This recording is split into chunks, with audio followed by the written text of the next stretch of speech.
Hello, everyone, and welcome to today's webinar, Prospecting in Shorts, with your MAPS coach, Richard Schulman. Please note this webinar is being recorded and you will automatically receive the webinar recording.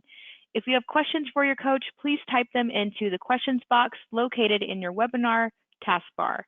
Following the webinar, if you have questions about today's call or coaching programs, please email us at fasttrack@kw.com.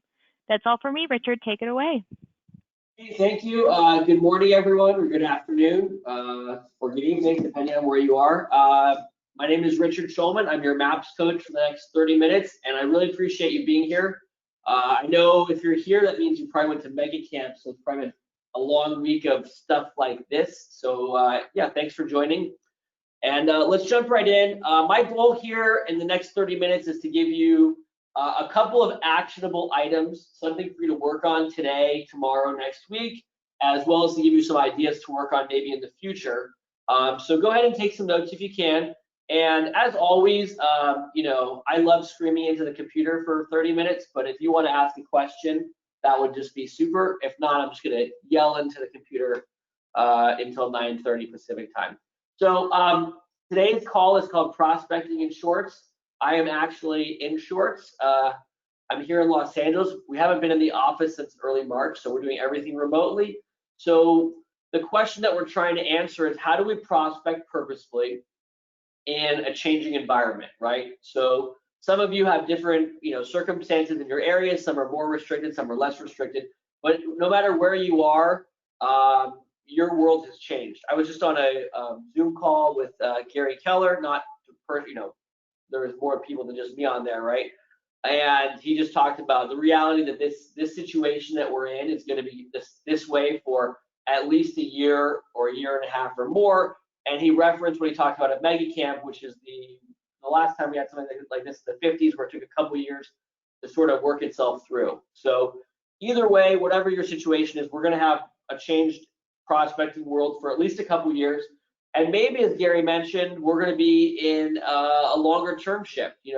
Mega Camp was done online. I think Mega Camp had like 73,000 hours of video watched, like 9 years of video watched so far. Maybe this is just the beginning of a shift to a more virtual world and virtual sales environment. So we're going to adjust what we're doing using our traditional tactics adjusted for the shifting market. So hope that made sense to you guys. Who am I? Why am I doing this call? Well, here you go. I've been at KW since 2007. I've capped 14 straight times. I just started my 14th year. I am a training junkie, I think. When I came to KW, I did not have any training background. I was 3 years in the business. I didn't do any training myself at KW for another 3 more years. So 6, 7 years in the business before I took a training class or anything like that. That was a huge mistake, huge mistake. I've now taken basically every class that KW offers, even Market Center Financials, which not really applicable to my sales business, but I've done it all. My team here at LA, we've sold a bit of real estate. We do about 125 million a year. I'll talk more about that in a second. I've got about 15 people in my world, and I've got about 125 people in my profit share. Here's some other things that I do. Don't worry about those. Doesn't really matter. I do a few things, right? I've got other ancillary that stems from my real estate sales business. What I want you to realize for this page here, these 5 things, rental properties, market centers, being a group coach, blah, blah, blah, blah, blah, all these things, right? Everything here, selling homes, hiring people to help you sell homes, recruiting your profit share, all of that starts with lead generation and conversion. And you guys are probably like, duh, I don't need to be on this webinar to understand that. But what I want to really get through to you guys today and through the course of the 5 calls, if you end up joining us, is that if you guys can master just this very narrow part of real estate, it's actually really easy, right? Real estate is really just the idea that I'm going to find people out in the world, I'm going to collect their contact information into my CRM, and I'm going to have an action plan to follow up with those people to meeting. That's exactly what I cover in this class in absolutely nauseating detail, that we're going to 100% master the idea that all I need to do is find people, collect their data, pop them in my database, and then purposely and productively follow up with them. A couple stats to back that up. I'll give you two of my favorites. Number one, Gary mentioned that family reunion this year and many previous years as well. About 75, 80% of buyers work with the first agent they have a significant interaction with, right? And something I like to do with my team members is when they get a buyer into escrow, we track, where did that buyer come from?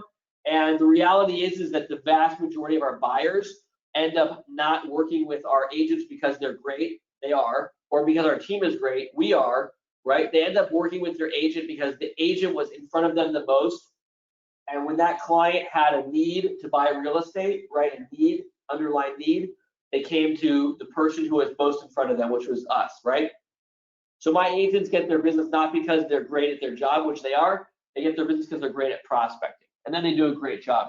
Now on the back end of that, about same number, 75, 80, depending on the day, of people will hire their buyer agent to list their home. So you sell someone a house as the buyer rep, you survey them, would you hire your buyer rep to list your home when you sell it? 75, 80, 85% say yes, about 10 or 15% do.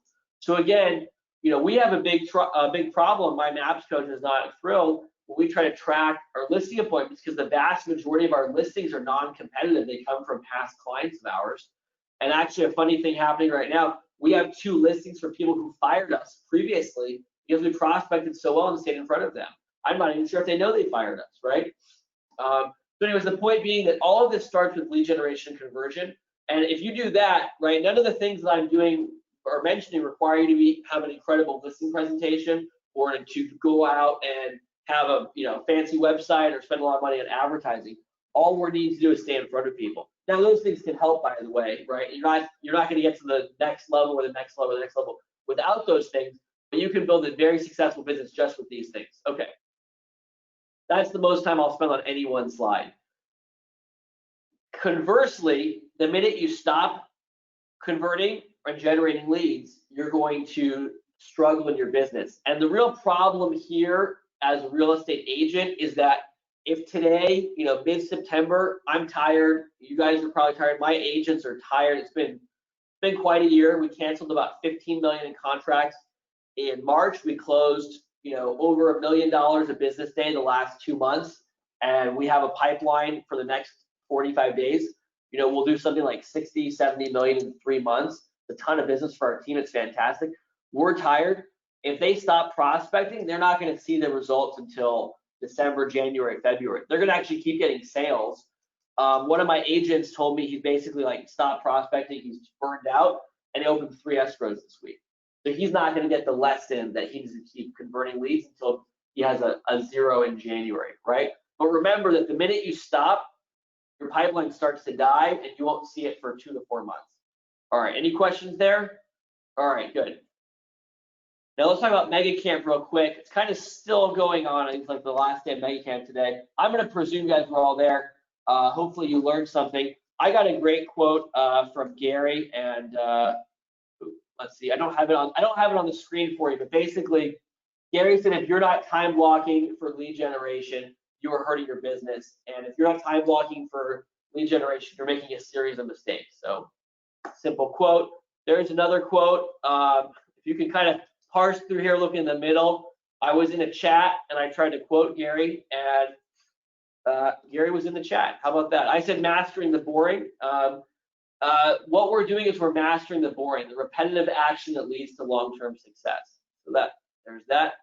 And then also from Mega Camp, if you guys can't tell, I made all these graphics myself, so that's why they look like that. It was a little last minute to get anyone good at doing this to do it. This is from Josh. I'm sure you guys saw it. If not, you can watch the replay online or check out the Inman article. Go ahead and watch the replay. But yeah, we're talking about our databases in jeopardy, right? We're talking about the fact that if we're not purposely prospecting to our database, that someone else is, right? You're not calling your database, guess what? My agents are calling your database, right? Or if it's not me, it's someone in your market who's calling your database if you're not in front of them. All right. Now hopefully you have a little bit of anxiety about your database. What I want you to do is we're going to focus on a lot of really simple things like I mentioned, and they may sound boring, but I'm going to 100% promise you that they will impact your business dramatically. And we're going to work on adjusting what you're doing to focus on this, right? when I meet new agents in the office or on my team or the company team, they want to know, how do I get my business cards? How do I do my website? What about my Facebook business page? Those things are not going to sell you real estate. Those things are a distraction, right? Write that down, circle it, distraction. The only thing you need to be doing is reaching out to clients, right? I don't use business cards. I don't hand out business cards, haven't for years, right? I don't do any of that stuff. I have a Facebook page and a website. Someone else does that. I call people. That's all I do. I call people, I text people, I meet with them. That's the job. How do I do that better? So first thing I want to do is just start at the beginning. This is the first thing I do with my agents is we get them up to making 20 outbound contact attempts per hour. And I say contact attempts, that's a dial. If you're a cool kid, you're doing it by text message or social media message, I absolutely 100% accept that and count that. I want you to find people on the platform that they are.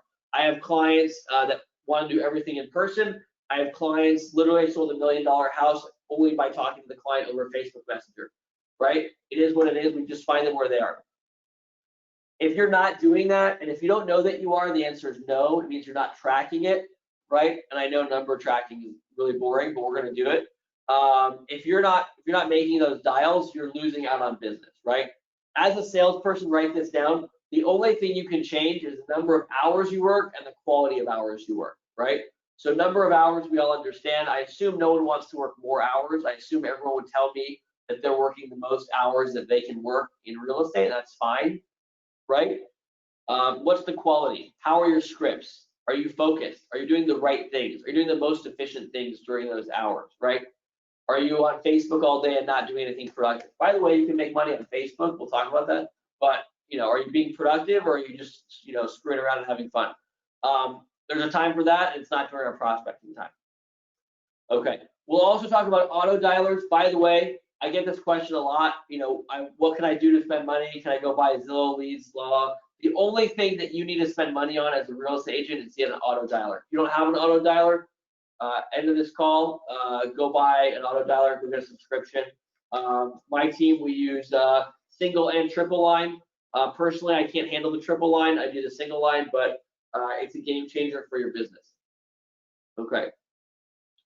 If you're dialing by hand or on the single line, we need to have a minimum of 25 dials per hour. When you really get good on the single and triple line, you're gonna get to 50, 60 dials an hour and 150 dials an hour on the triple line, right? So we're gonna say 25 for now is where we want to get to. That's the first step. So let me give you an example of what we did. So everything in here we rewrote. Everything in the class I rewrote based on this experience that we had. So in December of 2017, we had a big turnover. Sales manager left. A couple of our top salespeople left. Nothing to do with me. I'm wonderful.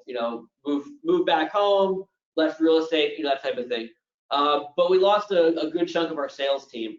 And I thought, you know what, this is the year. 2018 will be the year that we fall apart. And 2018 was our best year ever. We revamped all of our prospecting. We doubled down on that, on dialers. And 2018 was our best year. 2020 will be our best year by the end of the year, maybe by next month. So everything that we're going to talk about is going to cover that. So here's something I want you to think about, a little thought experiment. And this is just basic stuff that we're going to start with. We're going to get a little more detailed throughout the call, but just a little stuff. I want you guys to understand what you're missing out on. What you're missing out on when you choose to not make your dials, when you choose to not be on an auto dialer, when you choose to not be the most efficient that you can in what you're doing, you're costing yourself calls. So I use this experiment with my agents a lot, that what would happen if you just made 10 more calls a day, twice a day? I mean, we're talking about little activities can have an impact of thousands of extra things happening a year. 10 more text messages outbound a day is 2,000 text messages outbound a year. What would happen to your business if you could make that additional effort, or if you could reallocate your time more efficiently just to do that? What would happen to your business? What would change in your business? Right? You don't have to answer me now, right? I know you're not on audio, but just think about that.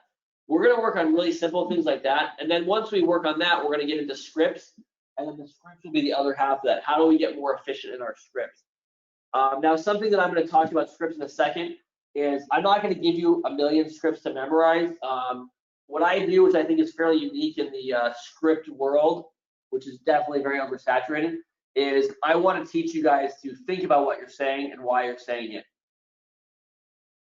And the reason we do that is that I want you guys to really understand that instead of memorizing 100 different scripts, we're going to learn like 5 or 10 different scripts and how they apply across a lot of different areas, right? We'll get to that in a second. Okay, simple stuff for calling. By the way, again, this is something that you guys are all like, glossing over. Back in the olden days when we were in the office and I observed people, I could just watch my salespeople and the people that were at the stand-up desks. I got one treadmill desk. Those people are better on the phone than the people sitting down, hunched over, looking sad, right? So if you're not doing what you need to do, get rid of your chair, stand up, make your calls. At home, I'm getting, no joke, 15, 20,000 steps a day pacing around the house making calls. Drives my wife and kids crazy, but I get my prospecting done. Okay, why are we doing it, right? Why are we doing these things? Okay, let's talk about goals real quick. Do you guys have a goal for each call, right? What's your goal for each call? So for me, I had trouble with this, and a long time ago, I figured out that I need to assign a value to each call. Because of what I talked about earlier, that each call that we make is maybe going to lead to a deal in a month, 2 months, 3 months, and a check in 2, 3, 4, 5 months, right? If I got a hot prospect today, it's maybe 60 days before I get a check, right? It's very hard to motivate yourself to work hard today to get a check in 60 days, 90 days, 100 days, whatever it is, 6 months, 10 months. So what I want you guys to do is I want you guys to understand that each call to me is worth $100. That I believe that every time I pick up the phone, if I call enough people, I'll find a deal out there. And at long term, those calls are worth $100 to me. So the question I want you guys to think to yourself is, what is each dial worth to you? At my office, I have a sign that says each call is worth $100 to me, right? And that helps me when I'm, 3 contacts shy of my goal, or I need to get a couple of extra dials out. I remember that those dials are worth a lot of money, right? And I connect it to a goal, right? Is there something I want? I want to go on vacation. What's that vacation going to cost? Okay, we're just going to prospect a vacation. That's how I coach my team members. If they're struggling with goals mid-year, right? Or maybe they've matched their goals and they're trying to get to the next level. You want to take your family on a vacation? What does that cost? You're just going to dial a vacation, right? I got that idea, by the way. There was I forget the name of the band, but there was a band, they made a famous song, and they were asked by a reporter, what was the inspiration for that song? And I'll never forget this. I forgot the band name, of course, but the important part I remembered. What inspired you to write this song? And the lead singer said, I wanted a swimming pool, so I wrote myself a swimming pool. And that always stuck with me, right? So if anyone knows the source of that, that would be just killer. But what do you need right now, right? It's end of year. You've got maybe 45 days to hit your end of year goals. You want to go on vacation this year? You want to pay off a car? You want to save up for an investment property? Whatever it is, whatever your goal is, just dial it up, right? Any goal that you want, you can dial up, right? Everything that I have in my life, my investment properties, my house, my cars, my vacations, everything that I have is 100% directly tied to me picking up the phone and calling people, right, for the last 17 years, right? What a cool business, right? Better than a real job. All right. Oops, sorry. What's the point of each phone call? So Dave, you'll like this. This is another one, you guys, that I'm sure that like half of you are like, duh, this is super obvious. But I don't think that it is. Because if I'm not going to actually do this, but if I came to your office and watched you make phone calls for an hour, would I understand that your only goal is to make appointments, right? If someone outside of real estate came and watched you make phone calls, would they understand that your only goal of those calls is to make appointments? And my guess is no, because when I observe salespeople making calls, they chat a lot, they don't close for appointment, they definitely take excuses and get walked over by clients. They definitely spend too much time on the phone with the wrong people. We'll talk about that. But I don't think that they'll understand, that I would get the understanding that the point of a phone call is to make an appointment. So I'll say it again. I would love if you write that down, highlight it, circle it. When you pick up the phone, the only reason you're doing so is to make an appointment. If you're in a market that's like mostly virtual, we'll give you an exemption that you may have an appointment on the phone. That's a temporary exemption, or that you may set up like a Zoom call or a conference call later on. But I think for most of you, even here in LA, where we've been pretty restricted, we can meet people in person. And the only reason I pick up the phone is to arrange a meeting with someone, right? And I'll give you one more thing, it's on the slides, but if you're on the phone longer than 3 minutes, and excluding if you're doing like a care call right now, if you're doing a call with someone because you can't meet with them, if you're in that type of market, if you're calling someone in a prospecting sense, right? Not a client who's writing an offer, not a client whose house is listed, right? We're prospecting for new business, and you're on the phone longer than 3 minutes, then you're doing the wrong thing, right? We are closing for appointments. I'll give you a quick script. I don't think it's in the slide deck here, but I'll give you a quick script. It sounds like you have a lot of questions about the real estate market. I'd love to meet with you for coffee. How's tomorrow or Sunday, right? I'll say one more time. If you're on the phone with someone and you're not setting an appointment, right? If they want to chat about real estate and you're in an area where you can meet with someone face to face, safely, of course, it sounds like you have a lot of questions about real estate. I'd love to chat with you more. Why don't we grab coffee tomorrow or Sunday, right? You can adjust that however you choose to, right? You can also save that one for when we return to normal times, and that one's a great script. I used to be doing Starbucks twice a day with people, and that's how I did my business. One of the things I didn't mention on the slide deck here, of the $138 million in sales we did, we spend almost nothing, on $3.5 million GCI. We're spending $30,000 on marketing for new business, almost nothing.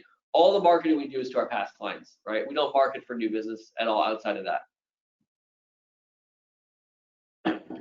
I'll give you a few more ideas about scripting, and this is just a sample, sort of give you an idea of, and you can use scripts, obviously, write these down. I want to give you guys an idea about when I say that we're not going to learn a million new scripts, we're going to learn how to script. This is exactly what I'm talking about. This is what I call tell, don't ask, right? This is totally unique to me and my sales program. Other people do this. I don't see anyone else describing it as this. I want you guys to really take charge of your conversations, right? I'll give you an example, sort of where I came up with this weird example, but hopefully the weirdness of it will stick in your head, just like the swimming pool thing. I hurt my foot a couple years ago, and I went to the doctor, and I didn't know what it was. It wasn't like a specific injury, just had an odd pain. And the doctor asked some questions, poked around, and before I could even do anything, he had an air cast on me, and he said, here's what's going to happen, here's what you're going to do. And I went back to the office with this air cast on, which was not cool at all. And then you have to answer a million questions about why you have an air cast on. And I realized the doctor didn't say any of the things that we say, right? The doctor didn't say, sure, I'll show you properties without getting pre-approved. Sure, I'll work with you with a buyer broker agreement. He said, we didn't even say anything. He put the air cast on, or the nurse put the air cast on. He said, here's what you're going to do, and you're going to come back next week and do a checkup, right? So he's telling me what's going to happen. And by the way, he just sold me an air cast. He just sold me a second appointment. But I thought to myself, why aren't we doing that? Why are we letting our clients dictate when we're going to meet, when we're going to look at homes, when we're going to do anything? And I really thought about, we need to take charge, right? This guy just, I know he's doing the right thing. He's the professional, right? But in a sense, we're no different. I mean, in the sense that he just sold me a product that I needed without asking me permission, and he sold me a meeting that I needed without asking me permission. I think what we're doing as agents is saying, hey, do you want to meet with me? Would you mind meeting about talking about the buying process? You don't need to get sure, it's fine. You don't need a pre-approval. We don't need a buyer broker agreement. It's no problem, it's just me. And I think we're soft and we don't respect ourselves and our time. But that doctor had, he didn't have time to waste. He had a busy practice. I was there for 5 minutes, and boom, boom, boom, air cast meeting, and we're out. Ironically, it was the incorrect diagnosis, and it was something else going on that was not fixed by the air cast. So after 3 weeks of wearing an air cast, we found that out. But that being said, the point is that we learned the lesson. I learned the lesson of, why would we not treat our clients the same way? They need a house, right? They need to buy a house, they need to sell a house. Why are we asking them permission to do anything? You have questions about your home? We're going to meet. You want evaluations for your home? Fantastic. I'm going to come over and do a professional valuation and present a listing appointment agreement to you, right? You want to tour homes? Fantastic. Here's my lender. You're going to talk to him and get pre-approved, and then we're going to do a buyer broker meeting. We'll say it a little nicer, right? But this is the idea of what we're saying. and then we're going to meet and sign a contract, and then we're going to go ahead and find you a house. And when I find you that house, here's how you're going to write an offer, right? There we go. We need to take charge of our interactions with our clients, right? All right, now you guys have an image of me with an air cast on for 3 weeks. It was ridiculous. But anyways, I learned something from it, so it was fine in the end. Here's another example of the tell, don't ask, right? So instead of teaching you a million different scripts, what I want to do is just teach you how to think about the scripting, right? And then you can come up with these on your own on the spot, right? You can customize. The best thing for me to do is come to your home and give you a personal evaluation. And here's the date options. Is Tuesday or Wednesday better, right? You have questions, I have answers. Okay, you have questions, I'm not going to give you evaluation over the phone. I'm going to come to your home and give you a personalized evaluation. Is Tuesday or Wednesday better? Fantastic. You guys get it? I think it makes sense.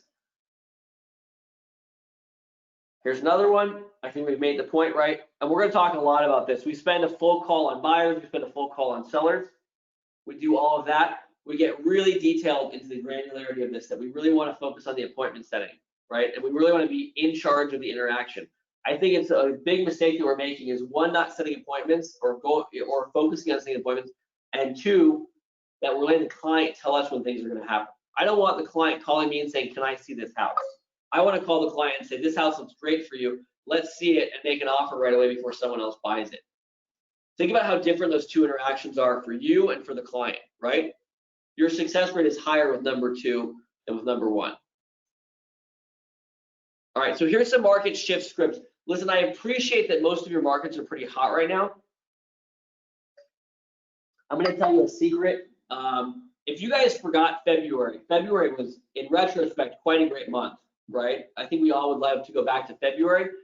February in Los Angeles, and I assume in most markets, there was a measurable decline in real estate prices. We were in the beginning of a measurable downward shift in real estate.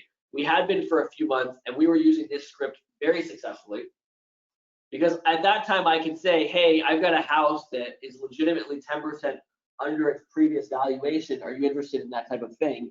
And if you say that to people, they say yes, right? No one says no to that.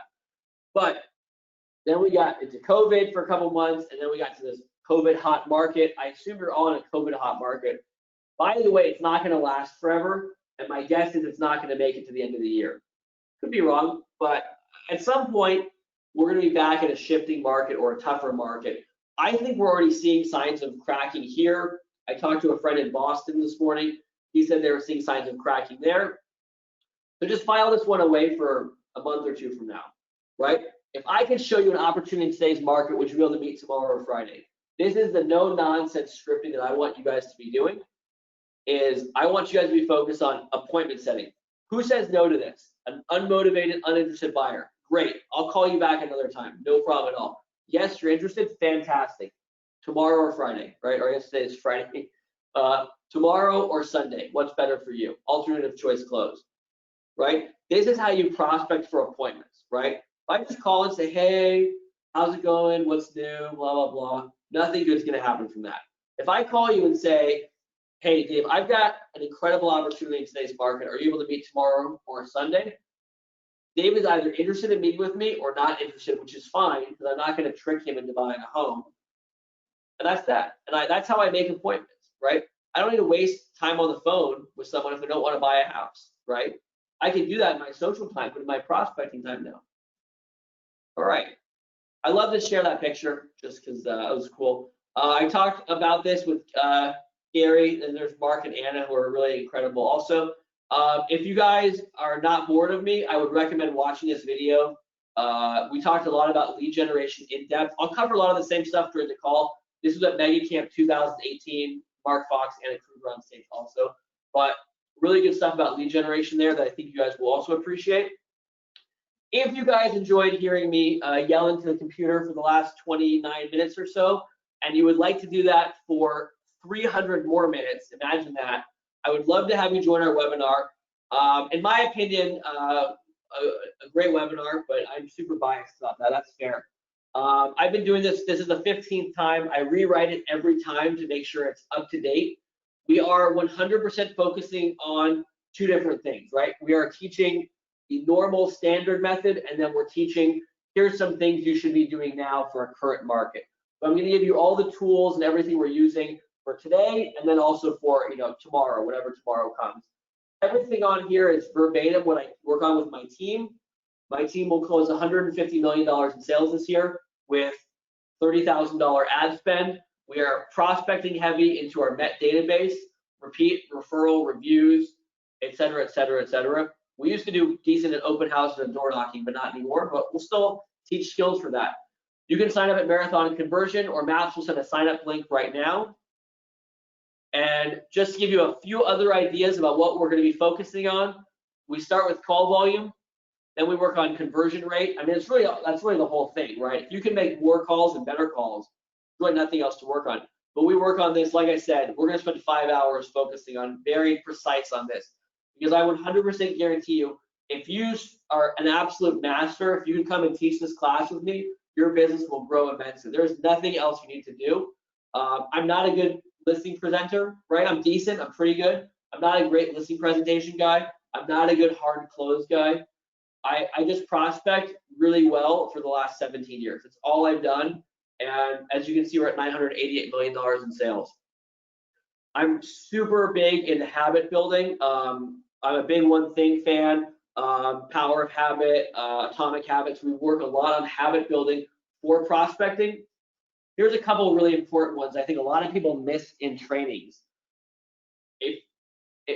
People make a huge mistake following up with bad leads. When we say bad leads, people who are not motivated to work with an agent or motivated to buy.